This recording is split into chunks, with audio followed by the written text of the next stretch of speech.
Hello everyone, আমি শম্পা। আমি এসে গেছি আবার একটা নতুন ব্লগ নিয়ে। ডেটটা ছিল 15ই ফেব্রুয়ারি। আজকে একটা প্রি ওয়েডিং মেকআপ ছিল, লোকেশন শ্রীরামপুরেই। তাই সকাল সকাল রেডি হয়ে পৌঁছে গেলাম ক্লায়েন্টের বাড়ি। এই হলো আজকের ক্লায়েন্ট ময়ূরী, ভীষণ মিষ্টি মেয়ে। ময়ূরীর ফার্স্ট লুকটা ছিল শাড়ি পরে। সেই অনুযায়ী মেকআপটা কমপ্লিট করে আমরা বেরিয়ে পড়লাম লোকেশনের উদ্দেশ্যে। যারা শ্রীরামপুরে থাকো তারা অবশ্যই বুঝতে পারছো লোকেশনটা কোথায়, আর যারা জানো না তাদের জন্য বলি, এটা হলো শ্রীরামপুর রায়ঘাট। আর ময়ূরী শ্যুটটা হয়েছিল ডেনমার্ক টাফেনে। ভিতরে এই রুমটা নেওয়া হয়েছিল। যেহেতু এটা প্রি ওয়েডিং শ্যুট, সেক্ষেত্রে ড্রেস চেঞ্জিং তো করতেই হবে। তারপর ময়ূরীর ফার্স্ট লুকে শ্যুট শুরু হলো। ফটোশ্যুট শুরু হয়ে গেছে আর আমি আমার ব্লগের জন্য কিছু ক্লিপ নিচ্ছিলাম।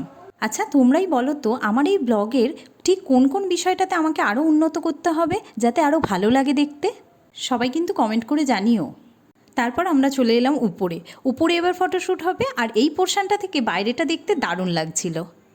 আর তার সাথে সাথে তোমরা সবাই এটা জানাতেও ভুলো না যে ময়ূরীকে শাড়ি পরে এই মেকআপ লুকটাতে কেমন লাগছিল। এখানে ফটো আর ভিডিও নেওয়ার পর চলে গেলাম সোজা ভিতরে। ভিতরের অ্যাম্বিয়েন্সটা তো তোমরা দেখতেই পাচ্ছ কতটা সুন্দর। তার মধ্যে এরকম একটা প্রি ওয়েডিং শ্যুট দেখতে কারই না ভালো লাগে। এই প্রি ওয়েডিংয়ের ভিডিও লিঙ্কটা কিন্তু আমি তোমাদের ডেসক্রিপশন বক্সে দিয়ে দেবো। তারপর নিচের বাগানটাতে শুরু হলো সেকেন্ড লুকের ফটোশ্যুট। আচ্ছা, ফটোগ্রাফার কে ছিল সেটাই তো বলা হলো না। আজকের ফটোগ্রাফার ছিল রাজীব দা। চারিদিকে এত সুন্দর গাছ আর অসাধারণ ফুল দিয়ে ঘেরা এই জায়গাটাতে কিছুটা ড্রোন দিয়েও শট নেওয়া হলো। তারপর আমরা রুমে চলে এলাম চেঞ্জের জন্য। এটা ছিল ময়ূরীর একদম লাস্ট লুক। তোমরা সবাই জানিও ময়ূরীর এই লুকটা তোমাদের কেমন লাগলো। চলো, আজকের ব্লগটা তাহলে এই পর্যন্তই।